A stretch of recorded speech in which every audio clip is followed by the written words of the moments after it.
ആത്മഹത്യയുമായി ബന്ധപ്പെട്ട് ഇടതുപക്ഷവും CPIയും എടുത്തിട്ടുള്ള നിലപാടുകൾ വളരെ സത്യസന്ധവും നീതിയുക്തവുമായിരുന്നു എന്ന് ഈ കേസിന്റെ നാൾവഴികൾ പരിശോധിച്ചാൽ നിങ്ങൾക്ക് മനസ്സിലാവും.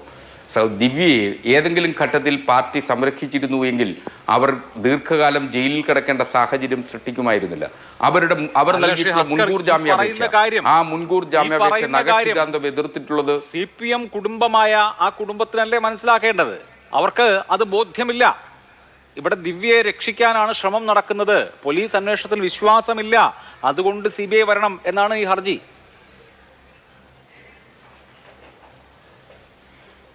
അഭിലാഷ്, അതിൽ വേറെ തലങ്ങൾ കൂടി കാണേണ്ടതുണ്ട്. ഒരുപക്ഷെ അന്ന് കണ്ണൂരിലെ ജില്ലാ കളക്ടർ ശ്രീ അരുൺ വിജയൻ്റെ ഇതായിട്ട് വന്നിട്ടുള്ള മൊഴിയുടെ അടിസ്ഥാനത്തിൽ ആ മൊഴികളെ സംബന്ധിച്ചും ആ വസ്തുതകളെ സംബന്ധിച്ചും ഒക്കെ തന്നെ അന്വേഷണം നടത്തേണ്ട സംസ്ഥാന പോലീസിൻ്റെ അധികാരപരിധിയെ അവർ സംശയിച്ചിട്ടുണ്ടെങ്കിൽ അവരെ തെറ്റ് കാണാൻ കഴിയില്ല.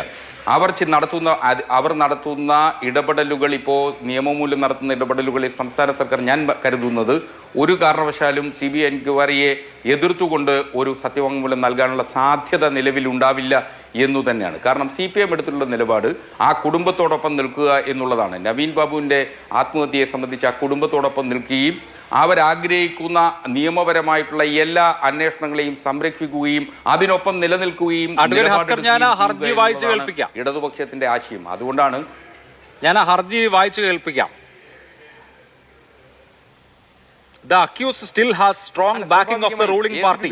The accused still has the strong backing of the ruling party, which naturally metamorphoses into influence with the police investigating the case.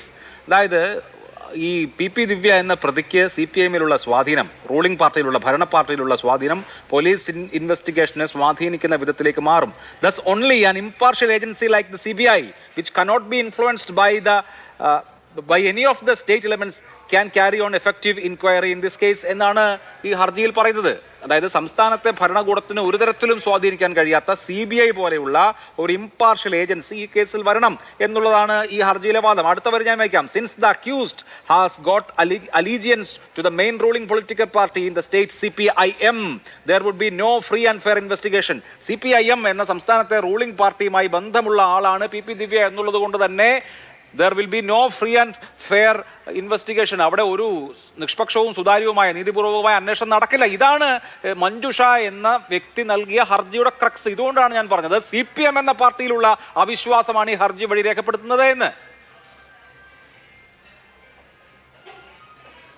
Abhilash, അതിനെ അത്തരത്തിലൊരു നറേറ്റീവിലേക്ക് കാണേണ്ടതില്ല. നറേറ്റീവ് സ്ട്രെയിറ്റ് ആയിട്ട് പറഞ്ഞ കാര്യമാണ് ഇപ്പോൾ വായിച്ചതുമായി ബന്ധപ്പെട്ട് ബഹുമാനപ്പെട്ട കേരള ഹൈക്കോടതിയിൽ അങ്ങ് വായിച്ച വരികൾ കൃത്യമായി എനിക്ക് മനസ്സിലായി, ബോധ്യപ്പെട്ടു. അങ്ങ് ഞാനത് പറയുന്നുണ്ട്, എൻ്റെ മറുപടി കൂടി പറയുന്നത് കേൾക്കൂ.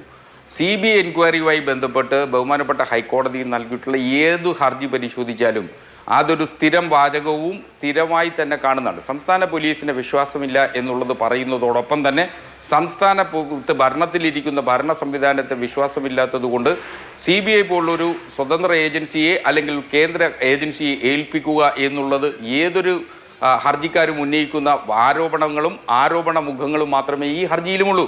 ശ്രീമതി മഞ്ജുഷയ്ക്ക് ഇത്തരത്തിൽ ആരോപണങ്ങൾ ഉന്നയിക്കുന്നതിന് അവകാശമുണ്ട്. അവരോടൊപ്പം തന്നെയാണ് കേരളത്തിലെ ഇടതുപക്ഷ മനസ്സുകൾ. ഒരു സംശയം അക്കാര്യത്തിൽ വേണ്ട.